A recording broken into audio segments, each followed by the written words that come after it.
አዎ እንግዲህ ከሰኔ ጀምሮ ሁሉ ያብዳል። በምዕራቡ ስትሄዱ ራቁቱን ፓንት ብቻ አድርጎ ዋታብድ ነው የሚል ምንድነው? ኢዝ ክሬዚ ይላል። ያሳፍራል። እንዴ ይህን ሁሉ እየጸለይን ቆይ እንደው ወደ ላይ አልሄድ ያለ ስታክ ያደረገ ምን አለ? ትራፊክ አለ ላይ በተፈጥሮ እንኖር። አሁን እኮ መጥቷል በምዕራቡ ሀገር ተፈጥሮ አያስፈልግም ብሎ ደምስሰውታል። ሴት ወንድ የሚል ነገር የለም አሉ። እንዲህ ያህል ክደት አለ እንዴ ታዲያ? በእውነት እንዲህ ያለ ውሻ እንኳ ያደረገው በተፈጥሮ ላይ አመፅ።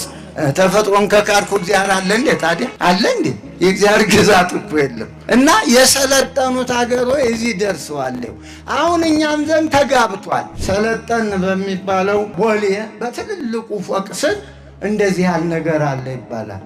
ኧረ አሁን ተው ማለት ነው፣ እግዚኦ ማለት ነው። ዓለም እኮ ያለ ሰው እንድትቀር ማለት የመጨረሻ እንዴ እናት የሌለው አባት የሌለው ልጅ የሌለው ታሪክ መጣው። ይሄ ትውልድ እንግዲህ ሲያልቅ ዓለም ምን ሊሆን ነው? ሌላውን ተውት። በእውነት ውሻውን ቋንቋ አለው፣ ቀበሮ አለ፣ ሚያው ሲል ድመቱ ቋንቋ አለ። አሁን በቃ እኮ ቋንቋ እንደ ቋንቋው ምን ችግር? ገነት ያገባህ በቻልከው ቋንቋ ተጠቀም፣ ሰው ጋር ኑር፣ ሰርተህ ብላ። እንዴ ቋንቋ የሌለው አለ እንዴ? ይሄም የተፈጥሮ ነገር እኮ ነው። የሰው ቋንቋው ሰው መሆን ነው። የሰው ቋንቋው እንደ ሰው መኖር ነው። ለሰው መራራት ነው። ለተራበ እኔ ስበላ አብረን እንብላ። የምናውቀው ይሄ ነው። ኢትዮጵያን አብሮ ብቻቸውን አይበሉም እኮ እንጀራ ሲቆ እናባክህ። እንዴ ይህን ማን ወሰደብን?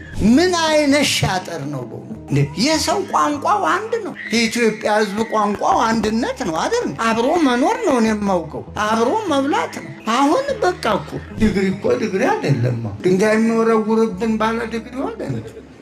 መንገድ የሚዘጋብን ባለ ዲግሪው ነው። እልቅ ዲግሪውን ዲግሪ ብሎ ወደ እርሻ ብንሄድ በእውነቱ እውነቴን እኮ እውነቴን ነው። ሰው መማሩ እንዲሁ መጨረሻው ምን ላይ ነው? መጨረሻው ልዩነት፣ መጣላት እንዲሁ የሌለ።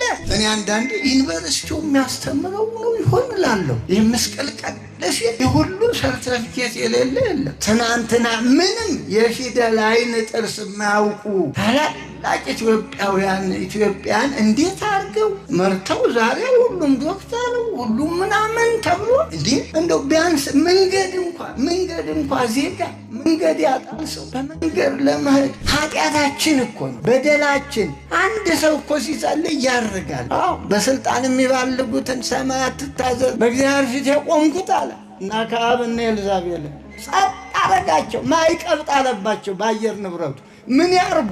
ምን ሆነን ነው እኛ? የሁሉ ካህን ይንጋጋ፣ የሁሉ ጳጳስ ይንጋጋ፣ የሁሉ ዶክተር ዩኒቨርሲቲ ይንጋጋ እኮ ምንድን ነው? እንደው ቀስ ብሎ ምን ሆን ማለት ምን ያስቸግራል? ምንድን ነው እንዲህ ያለ ፍርሃት የለቀቀብን? በሆነ የእምነት ጉድለት እኮ ነው። ሃይማኖት ከሌለ በቃ ደንጋጣ ፈሪ በቃ እንዴ እውነት መናገር ምን ያስፈራ? እየዋሹ እየኖሩብን እየዋሹ ይኖራል። እኛ እውነት እየተናገር መኖር አቃተን። አይገርምም? ግርም እኮ ነው።